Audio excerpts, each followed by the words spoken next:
Hey guys, thanks for joining me. So I've had several people ask me just for an update on kind of where I am in my journey with multiple sclerosis, and I haven't filmed one of these in quite some time. So I thought that I would just kind of fill everybody in at once at what's going on and where kind of I am in my journey. So if you're interested to see the latest, stay tuned. Okay, so I think I've already talked about how February, March, April, and May I was dealing with the loss of vision in my right and left eyes. I was dealing with optic neuritis, went and found a new neurologist, and went through the steroid infusion. So I think I've already covered all of that. So where I am today. So as soon as my vision returned, it was about mid-June. It was a slow recovery because it started in February and it went to June. It slowly started to get better. The only times that it would come back was like as if I got too hot, like if I went for a walk or a jog or did yard work, and it would get really, I'd get hot and the whiteness would come back. But about an hour after I cooled off, I was fine. And then by like mid-July, it completely dissipated and life was back to normal, which was really nice. And then, so my husband and I kind of took a staycation the week of August 11th, which is our wedding anniversary, and everything was fine. And then that Thursday, 11th, 12th, so the 14th of August, my left eye started feeling almost like there was just something in my eye. It was just bothering me a little bit.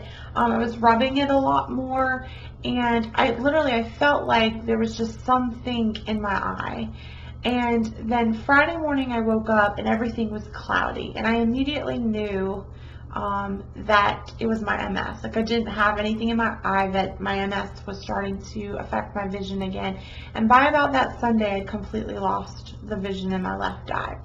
So that was about August 14th it started, and so now we're into September. I think today is September 8th that I'm filming this, and I'm completely blind again in my left eye. So I've lost the vision again. On top of losing my vision, I'm having these phantom itches. That's the best way that I can describe it. And I've had these before. Doesn't necessarily mean that I have a new lesion. It just means that some of the nerve passageways are damaged and they're just kind of misfiring signals right now. But I have a lot of itching in this area here. My right hand has some pretty severe itching. It was so bad last night.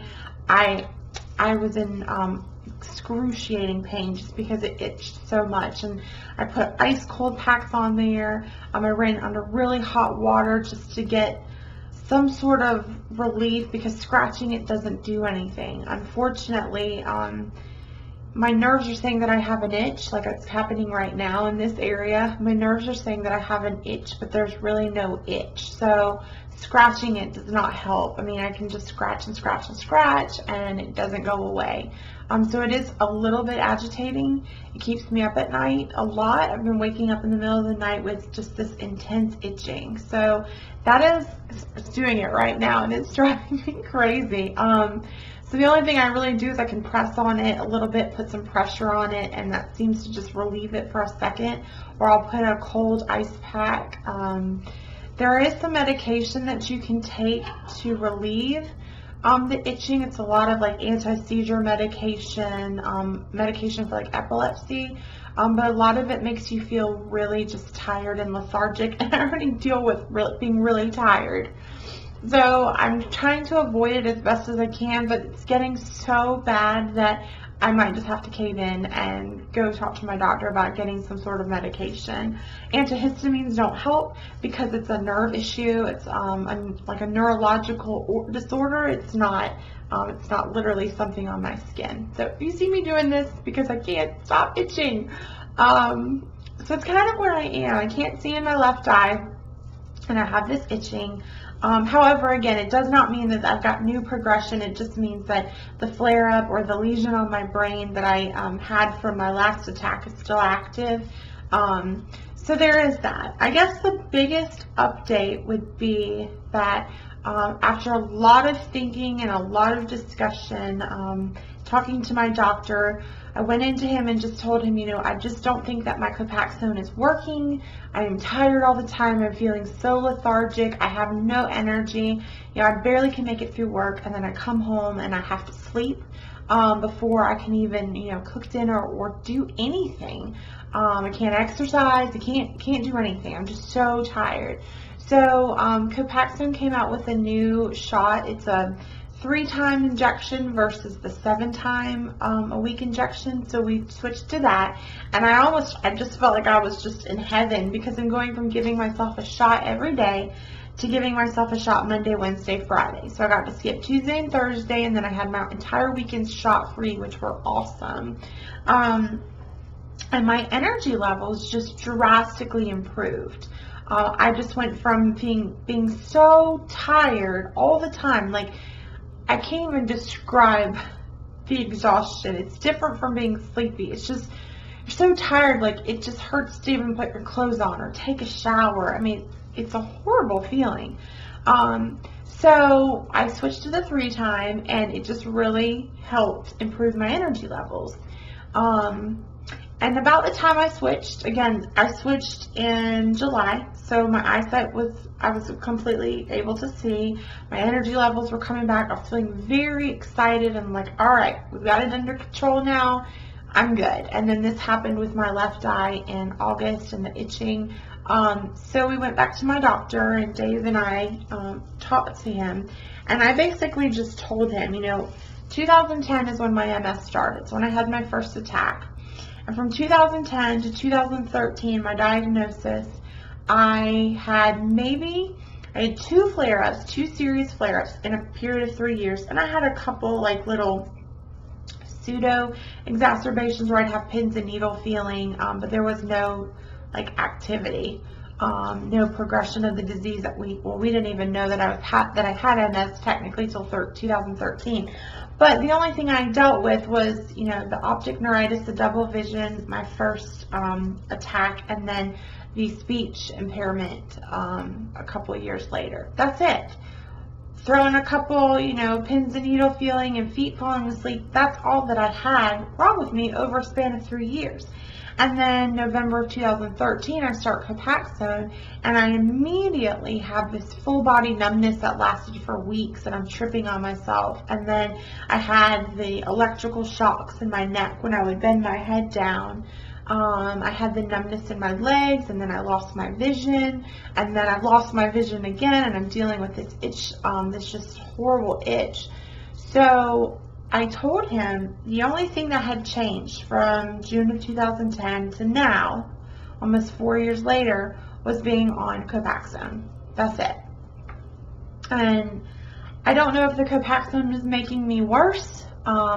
I know it sounds silly that a medicine would make you worse, but I drastically went downhill from November to now, and the only difference was the Copaxone. So we made the decision to go off Copaxone. So I am currently shot free. I have not had any shots in about it'll be a month. The end of this week, it'll be a month Friday, and it has been really liberating not to have to give myself a shot every single day, and you would get these welts and be itchy and in pain.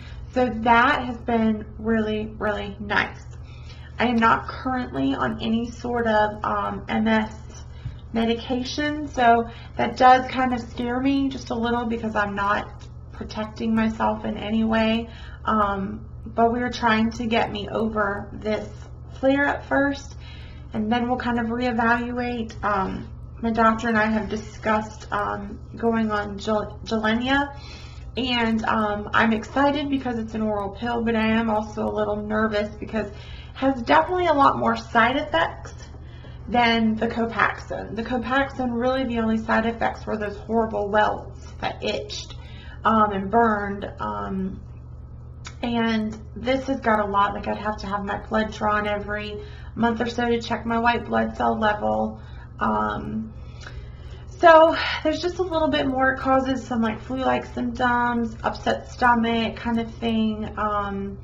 So it's a little bit more powerful. It's a much better medication. The first administration of the medicine, you have to be observed in a doctor's office for 6 hours. You have to have an EKG and have your blood pressure taken because it lowers your heart rate.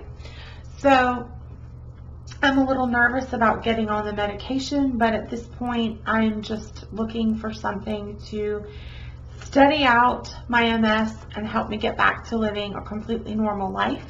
In the interim, while I'm waiting to get on a new medication, I am trying really hard to not only change my eating but lose weight. I have a good portion of weight that I need to lose, and my doctor said something to me that kind of just really stuck with me. He said, you're never going to be able to change your MS. You're always going to have it. But you can do things and change things to make yourself healthy. And one of those things is your weight. Being overweight doesn't necessarily make my MS worse, but I'm not at my healthiest. And being at my healthiest to combat this disease is very important. So I've changed, the way that I'm eating. I'm trying to lose weight. I'm trying to get back into exercising. Now that I do have more energy, and like doing yoga and just simple things like yoga and walking, and I would love to be running again, but I have to wait till it gets cooler to do that. So it's kind of where I am right now. I have up to my vitamin routine. I'm taking a lot more like fish oil and flaxseed oil, which help kind of repairs the myelin. I've cut out a lot of foods that inflame the body. So I'm trying to keep my inflammation low. My doctor actually did a test on me. He gave me the pneumonia vaccine, and his reason for doing that was my antibodies that fight flu, cold, sinus infections, etc. are really low. And that's one of my triggers. My 3 triggers are stress, heat, and getting sick. Typically when one of those things happens, I go into a flare-up. So I'm trying to do things to avoid all of those triggers. And one of those is to stay healthy. I always tend to get a really bad sinus infection or chest cold in between season changes. So right now, we're going from summer to fall. I typically get sick, and fall to winter, and etc. So my antibodies that keep me healthy are extremely low. So what he did is gave me the pneumonia vaccine and retested my antibodies last week. And if my antibody levels are still low, they will give me every week, I'll get an infusion of antibodies that will raise them to help me fight off, infections such as the cold and flu and sinus problems. So that at least will keep that one trigger at bay. And then I just have to deal with stress and the heat, which now that we're going into fall, shouldn't be a problem. I seem to thrive in fall and winter. I feel fabulous, and it's like as soon as spring and summer hit, I just go downhill. So we're kind of trying to work at different angles to manage my MS and to make it so that I'm living a relatively normal and healthy life. I feel great, minus these stupid itches. And I've kind of adjusted to the eye not working. It's funny how your brain it knows it's not working, and I'm really having no problems doing anything other than driving. I can't drive, so my husband's having to take me everywhere, and I feel horrible for him, but he doesn't ever seem to mind, and he's my number one cheerleader and supporter, so that's always helpful. The other thing I'm having a really hard time doing is putting on eyeliner because I can't see. So he always comments, and other people comment how are you even doing your eye makeup? And I just wing it. So hopefully it looks okay. So I feel great though. I feel healthy and normal.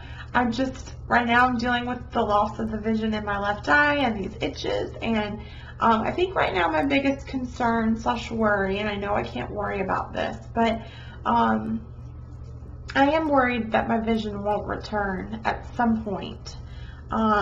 When you think of people with MS, the whole thought of being in a wheelchair is kind of or using a cane or limping or something is what usually comes to mind. And fortunately, my MS doesn't affect my legs really. It's all kind of in my brain. All my lesions are in my brain. So I don't have any gait issues. All of my issues typically deal with vision. So one of the things that I kind of just realized is that as this disease progresses, unfortunately, it's probably going to affect my eyes or my speech. And that kind of scares me a little bit. Again, I can't worry about things in the future, but I have met several people who are very encouraging through social media and I've become friends with, and several of them have lost vision completely in one of their eye after many bouts of optic neuritis. So it is something that I'm a little concerned about. You know, I've had this one for almost a month and it has not let up, and so I do always worry. I'm like, is it going to come back? Is my vision even going to come back at all? Am I progressing? Am I slipping into the next stage from, you know, remitting, relapsing MS to secondary progressive? So it is something I worry about, considering I've been sick from November to now with really no reprieve except maybe 4 weeks. Typically RRMS is like you have a flare-up, you're fine for a long time or a couple months, and then you're sick again, and it's like just one thing after another. So those right now are my two biggest concerns, that my disease is progressing a little bit faster and that I'm not going to regain my vision. But again, my faith is in God. He ultimately has a plan for my life, and if that plan includes losing my vision, it's just something I'm going to have to deal with and work around. And like I've said in all my videos, and I'll try not to get emotional, I have a fantastic support system, and they make it so that I live a normal life as much as possible. My work is absolutely wonderful. All of my coworkers who are dear friends of mine, my bosses, they're all supportive. They make sure, you know, that I have what I need if I need anything. They have no problems with me going to the doctor with my appointment. So that in itself helps my stress level tremendously. Then I have, you know, my husband who totes me around wherever I need to go, make sure that I'm okay. He's just my rock, and so that really helps. I have a brother who helps me out, takes me to my appointments if my husband's out of town and I can't drive. I have family who prays for me and checks up on me. I have friends who are just like, girl, you've got this. You're going to beat MS. It's not going to beat you. So having that support system makes a tremendous, tremendous difference. It's just, it makes me feel normal, and it makes this whole thing much easier to deal with. So anyways, that's kind of where I am right now. I will film these videos when I have updates for you guys. Hopefully this itching will go away soon, because it's driving me crazy. It's driving me crazy. If anybody in the MS community sees this video and has any tips or tricks on how to get this itching to subside or just make it a little bit more bearable, I would really, really appreciate it, because it is driving me insane. So other than that, that is all that's going on. And I appreciate everybody's concern and thoughts and prayers and well wishes, because they mean more to me than anybody can imagine. It's just, it's overwhelming. The friends that I have made through this journey, and the cheerleaders that I've gained, and the friendships that I've made. So I thank all of you so much from the bottom of my heart. So that's it. I will stop rambling, because this is a 20-minute video. And yeah, so thank you guys so much, and I will talk to you guys soon. Bye.